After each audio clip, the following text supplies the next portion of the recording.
मीना गावित आणि सुप्रिया गावित या मुलींनी मला कुठलं तरी अडकून बदनाम करायचं षडयंत्र या लोकांचं मोठं होतं. तर गावित आणि रघुवंशी परिवारावर जनमानसामध्ये सुद्धा प्रचंड रोष आहे. काँग्रेस पक्षाच्या लोकांना उमेदवारी देण्याच्या ऐवजी काँग्रेस पक्षाने शिंदे गटाच्या उमेदवाराला त्या ठिकाणी उमेदवारी दिली. आज जो उमेदवार ह्या विधानसभेमध्ये उमेदवारी करते, आज तो काँग्रेसचा प्राथमिक सदस्यसुद्धा देखील नाही.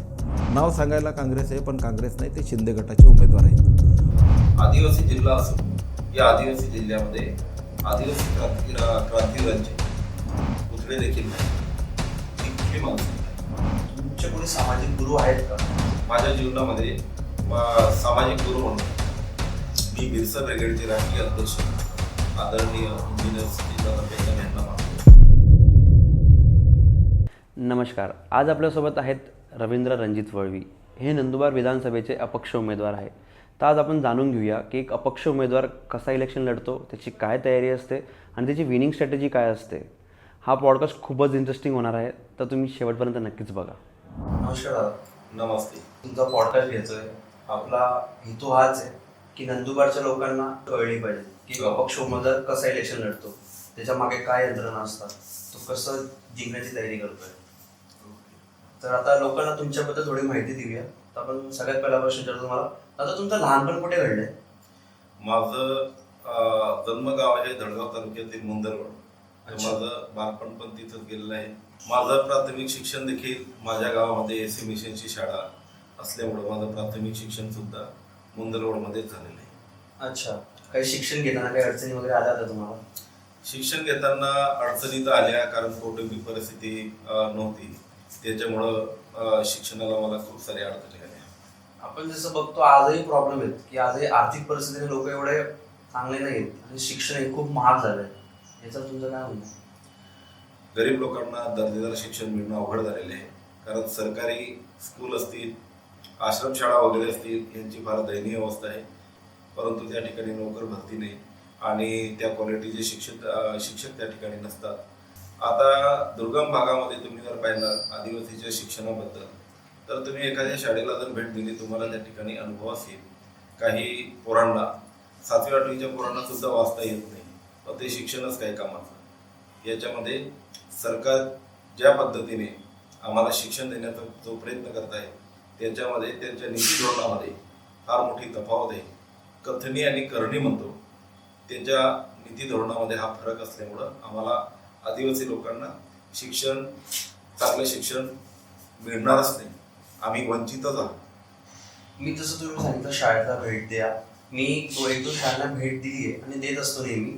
तर मी नोटीस केलं आहे तिथल्या पोरांकडे व्यवस्थित युनिफॉर्म नाही आहे, त्यांना व्यवस्थित मील भेटत नाही आहे. याच्याबद्दल तुम्हाला काय वाटतं दादा? कारण की खूप बेसिक नेसेसिटी पोरांची आज.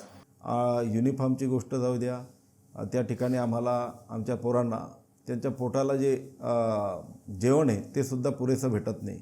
आणि प्रत्येक ठिकाणी आदिवासीच्या योजना फक्त जाहिरात करून दाखवण्यामध्ये सरकार मोठा पैसा खर्च करते, पण आदिवासींवर तो पैसा जर खर्च केला तर हे युनिफॉर्मसारख्या ज्या गोष्टी आहे ते राहणार नाही. हे सहज शक्य आहे. आदिवासी विकास कधी होईल पण दादा हे काम? हे खूप गरजेचं आहे होणं. ह्या कामासाठी फार जास्त वेळ लागण्याचा विषयच नाही आहे.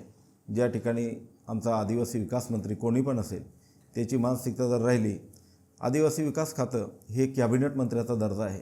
त्यांना प्रत्येक ठिकाणी कुठल्या गोष्टीची मंजुरी घ्यायची आवश्यकता नाही. कॅबिनेट दर्जाचं ते खातं असल्याकारणाने त्यांच्याकडं 16,000 कोटीचा जो बजेट आहे, त्या बजेटमधून त्यांना वाटलं माझ्या आदिवासी पोरांना मला स्वेटर द्यायचे आहे, ते स्वेटर देऊ शकतात. माझ्या आदिवासी पोरांना मला युनिफॉर्म चांगल्या क्वालिटीचे युनिफॉर्म द्यायचे, ते देऊ शकतात. तर हे शक्य आहे. सरकारने आम्हाला खातं पण दिलेलं आहे. त्या मंत्र्याची मानसिकता पाहिजे. तर हे या गोष्टीला फार जास्त वेळ तर लागणार नाही, फक्त मानसिकतेवर अवलंबून आहे. दादा, तुम्ही आता असं लहानपणाचा तुमचा एखादा किस्सा असेल की तुम्ही स्मरणात आहे की मी असं झालं होतं माझ्यासोबत किस्सा, असा काही किस्सा आहे का? आम्ही ज्या भागातनं येतो, आमच्याकडं जीवनामध्ये जन्मापासून तर आजपर्यंत आमच्या जीवनात संघर्षच आहे. असा एक किस्सा सांगणं अवघड आहे, कारण आमच्यासाठी उगवणारा प्रत्येक दिवस हा संघर्षाचा असतो. त्याच्यामुळं कुठली गोष्ट तुम्हाला सांगावं या ठिकाणी एक गोष्ट सांगू शकत नाही. प्रत्येक दिवस आमचा संघर्षाचाच आहे, प्रत्येक दिवस आमचा स्मरणाचा आहे. तुमच्या फॅमिलीमध्ये कोण कोण आहे? आता माझी फॅमिली बघायला गेली, एक कौटुंबिक हे पाहिलं तर मला 5 काका, आमची एक मोठी फॅमिली आहे. पण माझ्या कुटुंबापुरतं जर बघायला गेलं तर आता मला फक्त आई आहे, वडील नाही आहेत मला, आणि आम्ही 3 भाऊ आणि 1 बहीण. अशा पद्धतीने आमची ही फॅमिली आहे. वडिलांची कमी तुम्हाला कधी फील होते का? वडील ही अशी शक्ती आहे, ते वडील असणं हे एक आपण त्याला असं म्हणू की जो नशीबवान आहे आणि त्याचे वडील ह्यात आहे, त्याच्यासाठी ती मोठी शक्ती आहे. आम्ही त्या वडिलांच्या प्रेमापासून पोरकं झाले. माझ्या वडिलांनी वयाच्या 75व्या वर्षी त्यांनी हे जग सोडलं, तरी देखील एवढ्या म्हातार वयात असताना देखील सुद्धा आम्हाला त्यांची कमी जाणवते आणि त्यांचे उघडे डोळे आम्हाला शक्ती देत असतात. पण वडिलांची कमी कधीही भरून निघणार नाही. तुमच्या पोरांबद्दल काय, तुम्हाला किती पोरं आहेत? मला माझ्या जीवनामध्ये एक घटना जी घडली ती आज बी मला फार वेदनादायी आहे. माझ्या जीवनामध्ये माझ्या पत्नीचं एक दुर्दैवी निधन झालं. आजारी पण नव्हत्या, परंतु तरी देखील ते निधन झालं. ते अगदी मनाला चटका लावून जाणारं निधन होतं. आणि ह्याच्यामधून एखादा व्यक्ती माझ्या जागेवर राहिला असता तर आज जगला नसता. पण मला एकूण 3 मुलं आहे पहिल्या पत्नीचे, त्याच्यामध्ये 2 मुली आहेत. दोन्ही मुली माझ्या डॉक्टर आहेत. त्याच्यातली मोठी मुलगी जी आहे तिचं लग्न झालेलं आहे. नवापूरचे आमदार शिरीष नाईक हे माझे व्यय आहे. माझा जावई देखील डॉक्टर आहे. दादा, तुम्ही सांगितलं तुमचं आता तुम्ही राजकीय क्षेत्रात उतरलेत, तर फॅमिली टाइम देता येतोय का तुम्हाला? राजकीय जीवनामध्ये मला असा अनुभव येतोय की हे जे राजकारण आहे हे एखाद्या संन्यासासारखं जीवन त्यांना जगावं लागतं. कारण त्यांना फॅमिलीपासून थोडं लांब राहावं लागतं आणि जनतेमध्ये जाऊन आपल्याला जनतेच्या सुखदुःखात सामील व्हावं लागतं. तर फॅमिलीला आपण तेवढा वेळ देऊ शकत नाही. कॉलेजमध्ये शिकत असताना तुम्ही असा कधी विचार केला होता की मला काय व्हायचंय, अशी काही कल्पना होती तुम्हाला? कॉलेजमध्ये शिकत असताना माझ्या मनामध्ये आता ते तारुण्य असतं आणि तारुण्य असल्या कारणाने मला मिलिटरीमध्ये सैनिक बनायची माझी आणि देशसेवा करायची माझ्यामध्ये एक हे होतं, उत्साह होता आणि मी सैनिक बनेल असं मी स्वप्न बाळगून होतो. मग सैनिक बनण्यापासून ग्रामसेवक पर्यंतचा हा कसा निर्णय चेंज झाला? आता ग्रामसेवक बनणं हे मी पाहिलेलं स्वप्न नव्हतं. ग्रामसेवक बनणं हे माझं स्वप्नच नव्हतं. मी अचानक त्या क्षेत्रामध्ये आलो आणि ती पदविका घेतली आणि पदविका घेतल्यानंतर सगळ्यात शेवटचा विद्यार्थी जेव्हा ती पदविका घेऊन बाहेर पडलो तेव्हा सगळ्यात पहिला नोकरीला माझ्या बॅचमध्ये मीच लागलो. सर, तुम्ही जसं म्हटले आता की ग्रामसेवक बनण्याचा माझा कधी स्वप्न नव्हता, तुम्ही ग्रामसेवकही झाले, त्यातल्या त्यात तुम्ही 10 वर्ष जिल्हाध्यक्ष म्हणून राहिलेत. मी ग्रामसेवक म्हणून पहिली नोकरी सोलापूरमध्ये केली आणि धुळे निवड मंडळमध्ये मी जेव्हा मुलाखत दिल्यानंतर इथं माझा नंबर लागला तेव्हा मी तिकडचं रिझाईन करून या ठिकाणी ग्रामसेवक झालो. आणि माझ्यावर लोकांचं, आमचे संवर्ग बांधव आहे की ह्या नंदुरबार जिल्ह्यामध्ये रवींद्र रोडगेसारख्या व्यक्तीकडं जर जिल्हाध्यक्षपद जर दिलं तर हे आमच्या राज्य संघटनेचा निर्णय होता की यांच्याकडं जर जिल्हाध्यक्षपद दिलं तर हे समर्थपणे हे अध्यक्षपद सांभाळू शकतात. अशा पद्धतीने त्यांनी विश्वास टाकून माझ्यावर विश्वास टाकला आणि मला जिल्हाध्यक्षपदी विराजमान केलं. म्हणजे कुठे ना कुठे ग्रामसेवक असतानाच तुम्हाला एक लीडर याचं चान्स मिळाला तुम्हाला. आता लीडर बनण्याचं, आता लीडर तर मी विद्यार्थी जीवनापासूनच मला कुठं ना कुठं लिडरशिपचे मला चान्सेस मिळत आले आणि नोकरीमध्ये सुद्धा मला लिडरशिपचा चान्स मिळाला. कदाचित त्या संघटनेच्या जिल्हाध्यक्ष पदावरूनच मला लिडरशिप आज या ठिकाणी मी तुमच्या समोर बसून जे बोलतोय ते सुद्धा तेच लिडरशिप असेल असं मला वाटतं. ग्रामसेवक असताना तुम्हाला काय राजकारणी लोकांचा अनुभव आहे?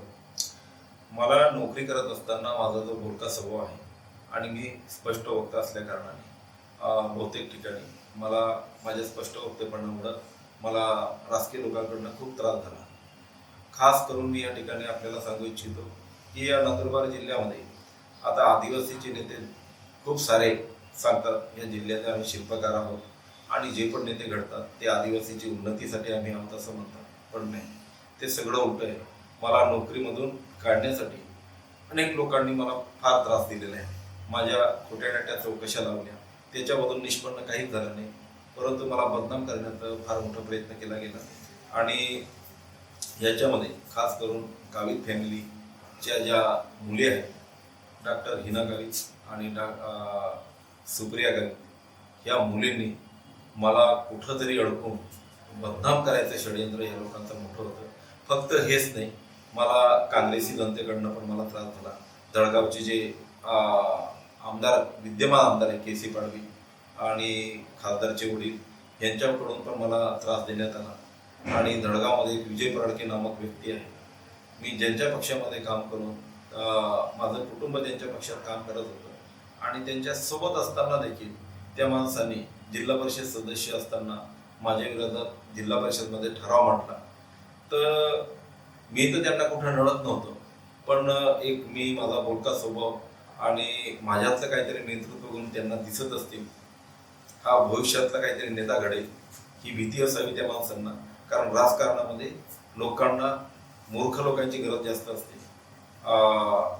ज्याला आपण असं म्हणतो ना, गुलामाची जास्त गरज असते. आणि माझ्या जीवनामध्ये गुलाम म्हणून बनवून वागवणाऱ्याला माझा नेहमीच विरोध राहिलेला आहे. तर राजकारणात मला म्हणजे नोकरीत असताना राजकीय लोकांकडनं मला भरपूर त्रास देण्यात आला. तुमचं पॉलिटिक्समध्ये येण्याचं कारण कुठे ना कुठे हा त्रास आहे का?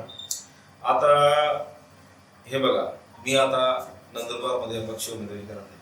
आपण जो विचारलेला प्रश्न आहे, मी याच्यावर एकच सांगेन, मी जर असं उत्तर दिलं तर मी कुठंतरी बदला घेण्याच्या भावनेमध्ये या ठिकाणी राजकारणात आलो असं तुम्ही त्या ठिकाणी जोडून पहा.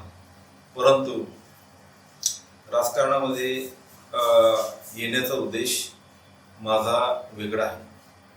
कारण मी ग्रामसेवक म्हणून काम करत असताना आणि मी अगदी तळागाळ्यातल्या गरीब लोकांचं मी दुःख पाहिलेलं आहे आणि ह्या लोकांना कशा पद्धतीने आपण न्याय देऊ शकतो. आता ग्रामसेवक म्हणून मी गाव पातळीवर काम करत असताना माझ्या परीने माझ्या गावापुरतं मी न्याय देण्याचं काम केलं आणि मला चांगल्या कामाची पावती पण महाराष्ट्र सरकारने मला राज्यस्तरीय आदर्श ग्रामविकास अधिकारी ह्या पदाने मला सन्मानित करण्यात आले. चांगल्या कामाच्या बदल्यात आम्हाला एक सन्मानपत्र मिळतं. माझा राज्यस्तरीय उत्कृष्ट ग्रामविकास अधिकारी म्हणून माझा सन्मान देखील करण्यात आला. तुम्ही सांगितलं की तुम्हाला एवढ्या अडचणी आल्या, एवढा तुमच्या लाईफमध्ये प्रॉब्लेम होता, तर कुठे ना कुठे मेंटल पीस लागतो. तुमचे कोणी सामाजिक गुरु आहेत का की ज्याच्याने तुम्हाला ही प्रेरणा येते, एवढं काम राहता तुम्ही? माझ्या जीवनामध्ये सामाजिक गुरु म्हणून मी बिरसा ब्रिगेडचे राष्ट्रीय अध्यक्ष आदरणीय इंजिनियर सतीशदादा पेंदम यांना मानतो.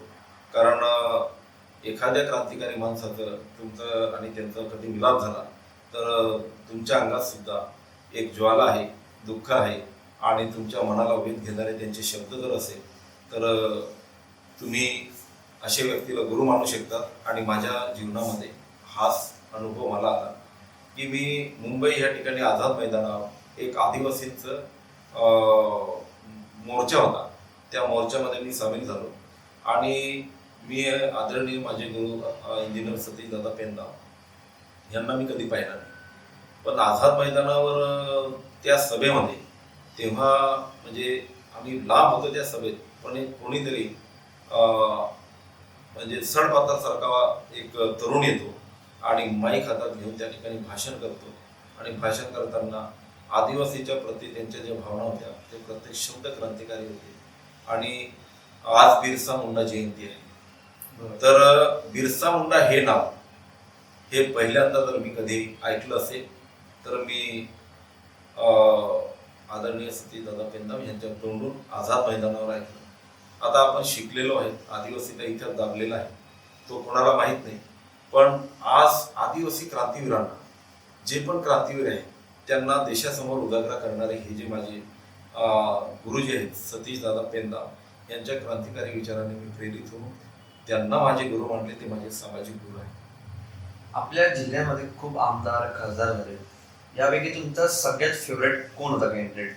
ह्या नंदुरबार जिल्ह्यामध्ये सगळ्यात फेवरेट आमदार म्हणून मी जर म्हणेन तर राजकारणातले धुळे नंदुरबार जिल्ह्यातले ज्यांना आपण पितामहा म्हणून ओळखतो आणि जे मंत्री राहिले, आमदार राहिले, आदरणीय सुरभसिंगजी नाईक साहेब यांचा आदर्श यांचा आदर्श मी स्वतः तर घेतोच, परंतु त्यांच्या जीवावर मोठे होणारे, त्यांना आदर्श गुरु मानणारे अनेक नेते आहेत. त्यांना गुरु मानून राजकीय जीवन ज्यांनी सुरू केलं ते देखील आमदार मंत्री झाले, पण ते त्यांच्यासारखे बनू शकले नाही. आणि एक आदर्श व्यक्ती म्हणून मी आदरणीय सुरजसिंग नाईक साहेबांना मानतो. तुमच्यामध्ये आणि तुमच्या विरोधकांमध्ये काय मोठा फरक आहे? मी आमदार झालो तर माझ्या आणि माझ्या विरोधकामध्ये हा फरक राहील. माझ्या विरोधकाकडं आर्थिक सुबत्ता आहे, त्यांच्याकडं धन आहे आणि माझ्याकडे वैचारिक शक्ती आहे. मग वैचारिक शक्ती ही सामाजिक परिवर्तन घडवू शकते, इथली व्यवस्था बदलू शकते आणि ते घडवण्याची ताकद मी ठेवतो. माझा लढण्याचा उद्देशच परिवर्तन घडवणे. एखादा मोठ्या पक्षाचं चिन्ह किंवा मनी पॉवर नसल्याने एखादा माणूस इलेक्शन जिंकू शकतो का? आता तुम्ही हा छान प्रश्न विचारला, याच्यासाठी मला तुमच्याशी आता मनमोकळेपणाने सांगावंच लागेल.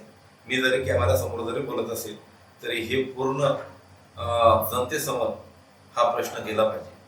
आता मनी पॉवर असलेल्या लोकांसमोर तुम्ही अपक्ष उमेदवारी करून जिंकू शकतात का? शेतकरी व संवाद यात्रेच्या माध्यमातून मी जेव्हा जनतेच्या संपर्कात गेलो, लोकांशी चर्चा केली, त्यांना भेटलो, तर त्यांच्या मनामध्ये या नंदुरबार विधानसभेमध्ये सततचे निवडून येणारे गावित साहेबांच्या बद्दल पण लोकांच्या मनामध्ये राग दिसला. आणि या नंदुरबार जिल्ह्यामध्ये दुसरं एक कुटुंब आहे, रघुवंशी परिवार. रघुवंशी परिवार हे राखी कोट्यामध्ये येत नाही, ते लोकांना उभे करतात आणि त्यांचं उमेदवार म्हणून त्यांचं उमेदवार उभे करून ते निवडून आणतात किंवा जे असेल ते निर्णय त्यांचा राहतो प्रत्येक निवडणुकीमध्ये. तर गावित आणि रघुवंशी परिवाराबद्दल जनमानसामध्ये सुद्धा प्रचंड रोष आहे. लोकांना गावितांचा जो जन्म आहे, राजकीय जन्म हा कोणाच्या तरी गुलामीतनं मुक्तता मिळवण्यासाठी झाला आणि गावितांनी 30 वर्ष सतत ते म्हणजे ह्या नंदुरबार विधानसभेमध्ये निवडून येत आहे. तर गुलामीतनं मुक्तता मिळावी म्हणून या नंदुरबार विधानसभेच्या जनतेने त्यांना निवडून दिलं. पण कुठंतरी गावित साहेबांचं जे राजकारण आहे त्या गुलामीच्या मुक्ततेकडं थोडं दुर्लक्ष त्यांचं झालं आणि घरामध्ये एक घराणेशाही म्हणून त्यांच्याच घरामध्ये त्यांनी प्रत्येक जिल्हा परिषद सदस्य असेल, खासदार असेल, अध्यक्ष असतील किंवा इतरही मतदारसंघामध्ये आमदार असतील, अशा पद्धतीने त्यांना घराणेशाहीचं ग्रहण लागलं. आणि घराणेशाहीचं ग्रहण लागल्यामुळं गावित साहेब पूर्णतः या मतदारसंघामध्ये एक बदनाम झाले. त्यांचं काम ह्या नंदुरबार जिल्ह्यामध्ये आहे, नाही आहे अशातला भाग नाही. परंतु या नंदुरबार विधानसभेमध्ये मुख्य प्रश्न जो आहे की जो संवाद यात्रेच्या माध्यमातून माझ्या समोर जो आला, याच्यामध्ये या नंदुरबार विधानसभेमध्ये जो ओपन कॅटेगरीचा वर्ग आहे, जो शेती करतो, त्यांच्या शेतीला पाणी देण्याचा जो विषय आहे, हा जवळपास 2001 साली तापी बुराई नावाचा जो प्रकल्प आहे, त्या प्रकल्पाला पहिलं टेंडर झालं त्या टायमाला 100 कोटीचं टेंडर होतं आणि आज ते टेंडर 800 कोटीचं झालं आणि ती योजना चालू पण झाली, 50% काम झालं. पण काम होऊन देखील 50% काम झालं आणि लोकांच्या शेतापर्यंत ते पाणी पोहोचलं नाही. त्याच्यामुळे शेतकरी माणूस त्यांच्यावर प्रचंड नाराज आहे आणि हा जो नाराज असलेला वर्ग हा ओपन कॅटेगरीतला शेतकरी जो गावित साहेबांना सतत मतं टाकून निवडून देत होता, ते लोक नाराज आहे त्यांच्यावर.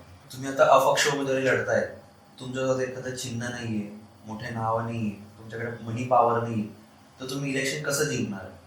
नंदुरबार विधानसभेमध्ये मी अपक्ष उमेदवार म्हणून या ठिकाणी उमेदवारी करण्याचा जो निर्णय आहे, माझ्याकडे पैसे नसताना समोर धनाढ्य लोक उमेदवारी करत आहे.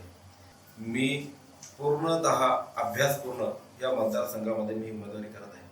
कारण एकीकडं गावित साहेबांचं तिकीट फिक्स होतं, पण काँग्रेसला तिकीट कोणाला दिलं जातं हे मला बघायचं होतं आणि मला शरदचंद्र पवार गटाकडनं माझ्या आदरणीय पवार साहेबांबरोबर माझ्या 3 बैठका झाल्या आणि पवार साहेबांनी ही जी जागा आहे ही गावित साहेब पहिले ह्या विधानसभेमध्ये राष्ट्रवादीकडनं लढत होते, म्हणून ही जागा गावित साहेब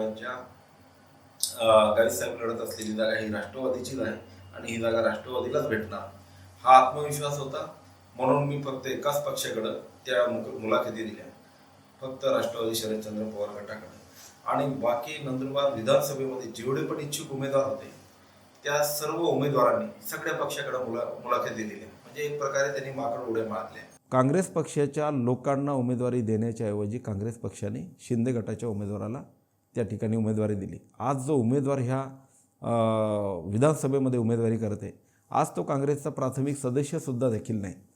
मग अशा लोकांना उमेदवारी दिल्यानंतर माझ्या डोळ्यासमोर एक चित्र स्पष्ट क्लिअर झालं.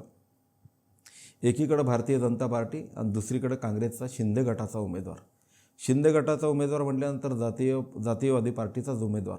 तर दोन्ही जातीयवादी पार्टी ह्या ठिकाणी उभे आहेत एकमेकांसमोर. हे चित्र मी हे केलं. नाव सांगायला काँग्रेस आहे, पण काँग्रेस नाही, ते शिंदे गटाचे उमेदवार आहेत. मग ह्या मतदारसंघामध्ये आपण सर्व जाती धर्माचे लोक राहतात. काही लोक शाहू फुले आंबेडकर विचारधारेला मानणारे लोक आहेत. काही लोक हिंदुत्वाच्या मुद्द्यावर BJPला मतदान करतात. मग जे लोक शाहू फुले आंबेडकर विचारधारेवर मतदान करतात त्यांच्यासाठी ऑप्शन काय आहे? मग त्याच्यामध्ये आता आदिवासी समुदाय आहे. आदिवासी समुदाय हा गावित साहेबांच्या वैयक्तिक प्रेमापोटी त्यांना काही आदिवासी लोक मतदान करतात. पण काही आदिवासी एवढे कट्टर आहे की ते BJPला अजिबातच मतदान करत नाही. त्याच्यामध्ये परत अजून SC समाज आला, ह्याच्यामध्ये परत मुस्लिम समाज आला, ह्याच्यामध्ये आमचे काही कष्टकरी संघटना आहेत, सत्यशोधकसारख्या संघटना आहेत जे जमिनीच्या लढा देतात. असे काही लोक आहेत. ते लोक मतदान कुठं करतील? मग मी शरदचंद्र पवार गटाचा इच्छुक अपक्ष उमेदवार हे जनतेला माहिती आहे आणि जनता निश्चितपणे त्यांच्यासाठी या दोन्ही पक्षाला नाकारतील.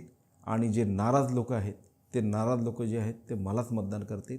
आणि माझं निवडून येण्याचं गणित हेच आहे की लोक पैसे देतील तर घेणार, कारण लोक पैसे मागायला जात नाही. मी काल एक चित्र असं पाहिलं, मी प्रचारामध्ये गावाचं नाव सांगणार नाही. मी प्रचार करत असताना एका गावाला गेलो. त्या ठिकाणी एक असं मोठं डालकं आलं.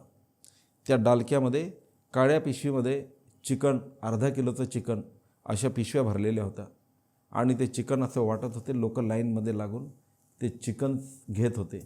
त्याच्यापैकी मी 1-2 जणांना विचारलं, हे मटण कोण देतं आहे? हां म्हणे पक्षाचं मटण आणले. मग तुम्ही लाईनीत उभं राहून ते मटण घेताय म्हणजे तुम्ही त्यांना मतदान करणार. खाऊन घेऊ द्या. पहिले पण आम्ही खाल्लं आणि खाल्ल्यानंतर दारू दिली, मटण दिलं, पैसा दिला. पण मत दिल्यानंतर आमची हालत काय झालेली हे आम्ही पाहतो आहे. आता आलं आहे तर खाऊन घेऊ द्या, आम्ही गरीब लोक आहे, खाऊन घेतो. पण आता मात्र विचाराने मतदान करणार. आणि हीच माझी ताकद आहे की ह्या ठिकाणी ह्या लोकांसाठी पर्याय म्हणून रवींद्र ओडवी आहे. आणि मी निवडून येईल हा देखील माझा आत्मविश्वास आहे. आणि जनता ह्यांना गाडेल, काँग्रेसला देखील गाडेल आणि BJPला देखील गाडेल. आणि अपक्ष उमेदवाराला ह्या ठिकाणी जनता स्वीकारणार. तुम्ही शरद पवार साहेबांबद्दल बोलले आता, तर त्यांचा जो प्रकार झाला त्यांच्यासोबत, त्यांचं चिन्ह गेलं, त्यांचं नाव गेलं, हे बरोबर आहे का? आता बघायला गेलं तर मी त्यांचा एक प्राथमिक सदस्य घेतलेला व्यक्ती आहे. आणि राजकीय ज्या घडामोडी घडल्या याच्यामध्ये आपण त्या बाबतीमध्ये एवढं प्रतिक्रिया देणं माझ्या हिशोबाने मला ते योग्य वाटत नाही. परंतु ज्याचा पक्ष होता त्यांच्याकडे तो राहिला पाहिजे. लाडक्या बहिणीचा लोकांना विचारलं की तुम्हाला काय वाटतं, तर लोकांचे मिक्स प्रतिक्रिया आहे. तुमचं काय म्हणणं आहे लाडक्या बहिणी योजनेवर? हां, लाडक्या बहिणीबद्दल जे 1500 रुपये देऊ केलेले आहे हा राजकीय स्टंट आहे. लोक म्हणजे त्यांना मतं घेऊन निवडून जायचं आहे. म्हणजे एकीकडं त्याच लोकांनी खिसे कापायचे आणि त्या बहिणीला म्हणायचं की हे पैसे घे. तर हा असा प्रकार आहे लाडक्या बहिणीचा. परंतु मी देखील अपक्ष उमेदवार आहे. अपक्ष उमेदवार असून माझ्या वचननाम्यामध्ये लाडक्या बहिणीचा मी विषय घेतलेला आहे. लाडक्या बहिणीला जे पैसे देऊ केलेले आहे हे फार अत्यंत कमी पैसे त्यांना देऊ केलेले आहे. आणि तो आपलं 1500 रुपयाच्या ठिकाणी त्यांना जास्तीचे पैसे देण्याबाबत माझंसुद्धा मत असेल. तुम्ही आता मागे बोलले होते की आपल्या जिल्ह्यामध्ये पाण्याची समस्या आहे शेतकऱ्यांसाठी. तर आपला भारत कृषीप्रधान देश म्हटला जातो. आपल्या इकडे कर्जबाजारी, आत्महत्या, वीजेची समस्या, महागडी ऑर्गॅनिक फार्मिंग, अशी अनेक समस्या आहेत. तर ही समस्या तुम्ही कशी दूर करू शकता? या समस्या दूर होणं शक्य आहे, कारण आपण अशा ठिकाणी राहतो. आता नंदुरबार विधानसभेपुरतं बोलायचं झालं तर आपल्याला या नंदुरबार विधानसभेला लागून तापी नदी वाहते. तापी नदीमध्ये जवळच पाणी आहे आणि नंदुरबारचा शेतकरी हा करोडभाऊ शेती करतो आणि करोडभाऊ शेती करून अनेक त्याचे स्वप्न आहेत. ते स्वप्नांना त्याला तिलांजली द्यावी लागते आणि नैसर्गिक पाण्याच्या भरोश्यावर याची शेती आहे आणि शेती ही मिळालं तर शेतकऱ्याला पैसे मिळतील आणि नाही मिळालं तर त्याला ते संकट आहे. मग अशा आसमानी संकटामुळे नैसर्गिक आपत्तीमुळे अनेक शेतकऱ्यांना कर्जबाजारी होऊन आत्महत्या सुद्धा कराव्या लागल्या. तर या जवळच इथून आपलं 20-25 किलोमीटर अंतरावर तापीचं पाणी वाहतं. त्याच्यावर बॅरेजेस बांधले गेलेले आहेत. तापी गुराईसारखा प्रकल्प त्या ठिकाणी मंजूर आहे, पण या लोकप्रतिनिधींनी त्यांच्याकडे दुर्लक्ष केलं आणि बघायला गेलं तर त्या प्रकल्पाला त्याला एक रोडावर आणून त्या ठिकाणी शेतकऱ्याच्या शेतापर्यंत पाणी पोहोचवणं म्हणजे एवढं अवघड काम नाही. प्रत्येक ठिकाणी धरणं ऑलरेडी बांधलेले आहे. तिथलं पाणी उचलायचं, धरणात टाकायचं आणि तिथून ते पाणी शेतकऱ्याला द्यायचं. हे सहज शक्य आहे आणि माझ्या अपक्ष उमेदवारीमध्ये सगळ्यात महत्त्वाचा मुद्दा घेऊन मी लढतोय तर शेतकऱ्यांना पाणी देण्याचा मुद्दा आहे आणि बेरोजगार तरुणांना रोजगार देण्यासाठी MIDCचा रखडलेला प्रकल्प, या 2 गोष्टीसाठी म्हणून मी माझी अपक्ष उमेदवारी आहे. नंदुरबारमध्ये मिरची उद्योग खूप फेमस आहे. कुठे ना कुठे एक्सपोर्टचा बिझनेस खूप कमी आहे नंदुरबारमध्ये. याचं कारण काय?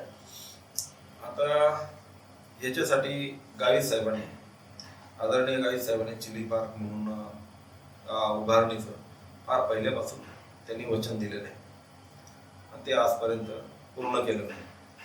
आणि चिली पार्क जर उभारणी केली तर इथल्या शेतकऱ्याला त्याच्या मिरचीला चांगला भाव भेटून इथला व्यापारी चांगल्या पद्धतीने इथली मिरची तो मार्केटमध्ये पाठवू शकतो. व्यापाऱ्यालाही 2 पैसे चांगले भेटणार आणि शेतकऱ्यालाही 2 पैसे चांगले भेटणार. फक्त निधी आणि शासनाकडं त्या प्रकल्पासाठी भांडवल निधी मागून घेणं हा एक इच्छाशक्ती असलेल्या नेत्याचं काम आहे. आता आपण बोलतोय तर मी बघतो, मी नोटीस करतो की खूप युथ पोरं आहेत त्या शेती सोडतायत. आता शेतीला जर पाणी आणि विजेची व्यवस्था जर राहिली तर त्या ठिकाणी जो पण कोणी शेतकरी म्हणून ज्याला शेती करायची त्याला ते आवडीचं क्षेत्र होऊ शकतं. ऑर्गॅनिक वगैरे जी शेती या ठिकाणी तो करू शकतो. महागडी शेती आहे पण करू शकतो. पण शेती करण्यासाठी म्हणून आपल्याकडे जर पाणीच नाही, पाणी आहे तर लाईट नाही, तर साहजिकच ते क्षेत्र कोणीही निवडणार नाही. म्हणून जे तुमच्यासारखे यंग पोरं आहे, चांगले उच्चशिक्षित पोरं आहे, नोकरी नाही तर तुम्ही बाहेर कंपनीमध्ये 15-20 हजार रुपयाच्या मानधनासाठी तुम्ही आपलं घरदार सोडून तुम्ही पुणे मुंबई असेल, सुरत असेल, अंकलेश्वर असेल अशा ठिकाणी तुम्ही कामाला जाता. तुमच्याकडे शेती असून तुम्ही कंपनीत जाणं, जर पाणी आणि वीज राहिली तर तुम्ही जाणार नाही, हा माझा आत्मविश्वास आहे. आणि शेतीकडं हा युवक वर्ग आकर्षित होऊ शकतो. तुम्ही आता बोलले की आपला युवा बाहेर पडतोय, हा ही खूप मोठी प्रॉब्लेम आहे दादा. आपल्या जिल्ह्यातल्या पोरांना दुसऱ्या राज्यात जाऊन नोकरी करावं लागते, हे तर खूप वाईट आहे. आपल्या जिल्ह्यामध्ये इंडस्ट्रीज का नाही येते? MIDC डेव्हलपमेंट का नाही होते? MIDC आपल्याला आपल्या नंदुरबारमध्ये मंजूर आहे, पण तरी सुद्धा हा प्रकल्प जसं तापी गुराई प्रकल्प रखडून ठेवला तसं MIDC रखडून ठेवला.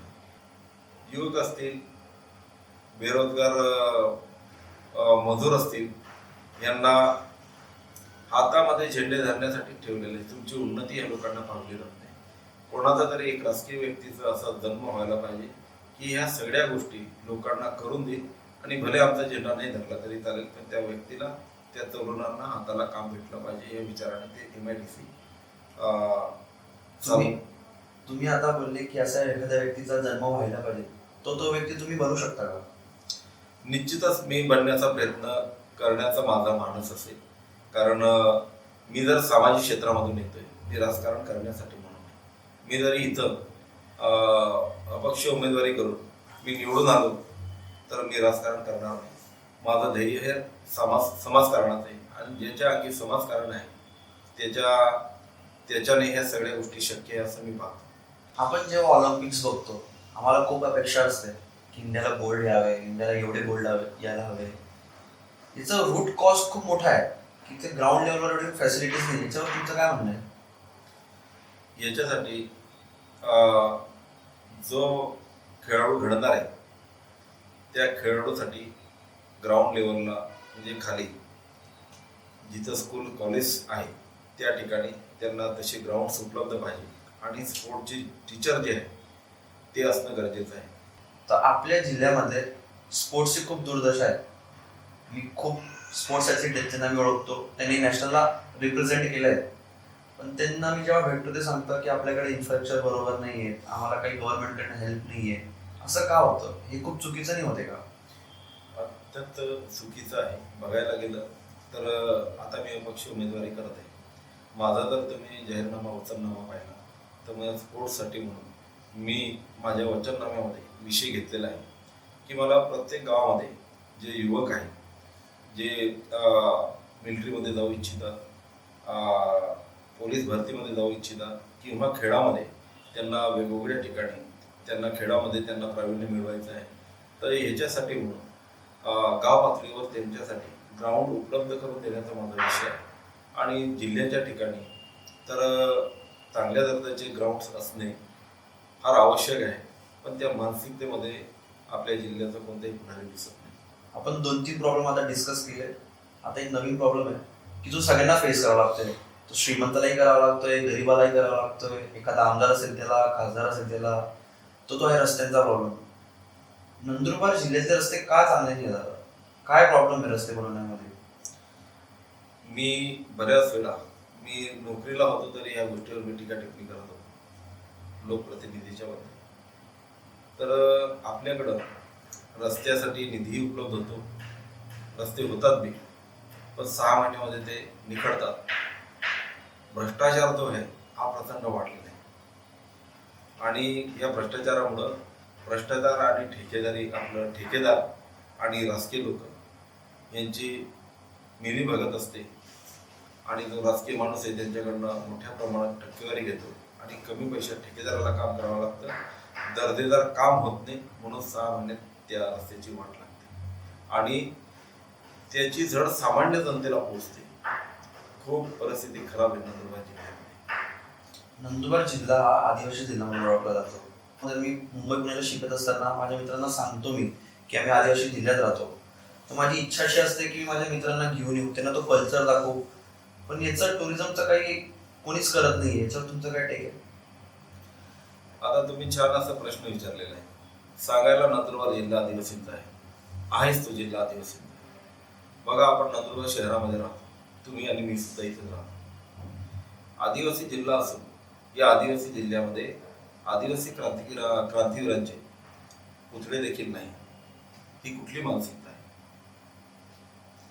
जे सत्ताधारी त्या खुर्चीवर बसतात त्या लोकांना आदिवासी क्रांतिवीरांचे पुतळे सुद्धा लावू असं वाटत नाही का?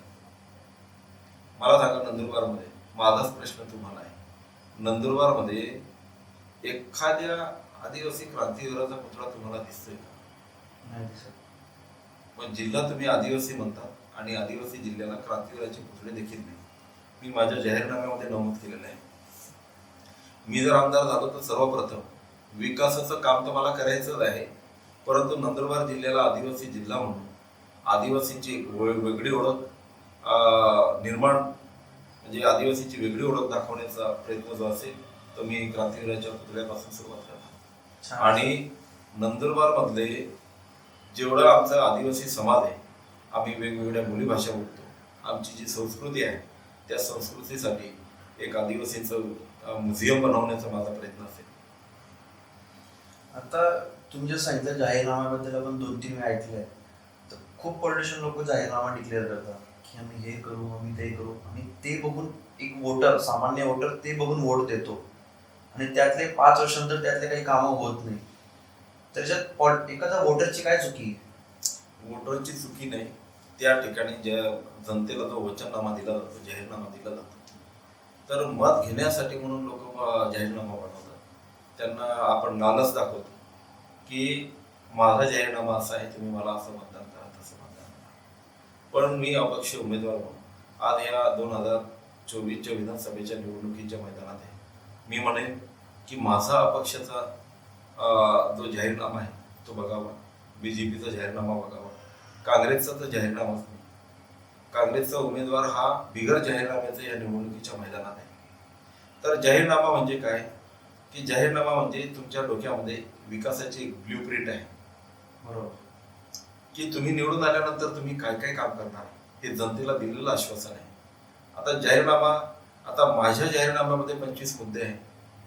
मी 25 मुद्दे, हे जे मुद्दे आहेत हे माझे स्वतःचे आहेत आणि हे 5 वर्षात पूर्ण करण्याचं अभिवचन मी जनतेला देतोय आणि ते करूनही दाखवणार. दादा, तुम्ही आज आमच्या पॉडकास्टला आले, खूप खूप आभारी आहे तुमचे. तुमच्या एवढ्या बिझी शेड्यूलमधून वेळ काढला त्याबद्दल मी तुमचा खूपच आभारी आहे. कसं वाटतं तुम्हाला इंटरव्ह्यू देऊन आमच्या पॉडकास्टला आल्यावर?